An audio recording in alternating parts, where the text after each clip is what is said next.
everyone! Greetings from Turkey! I'm Merve, project manager of ODS Turkey. Today we will make Turkish coffee. We need cold filtered water, Turkish coffee, cezve, a special white bottom pot, usually made of copper. Copper gives flavor to the coffee by the element within.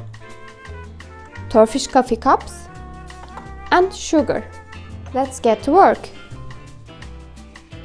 First, stir 2 Turkish coffee cups of water, 2 teaspoons of Turkish coffee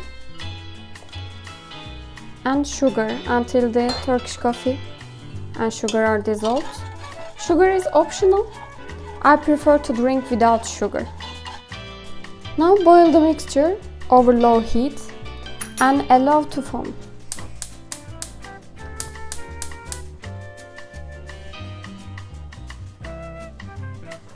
You need to be patient at this point. If you speed up and boil over high heat, you never get the foam.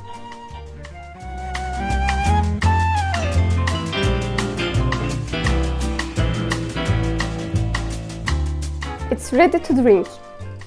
Don't forget to serve with water for a better experience.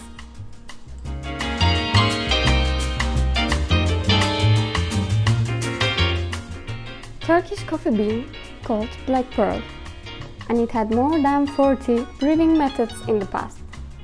It's rumored that Özdemir Pasha, the governor of Yemen, brought the coffee to the Ottoman Empire in 1517.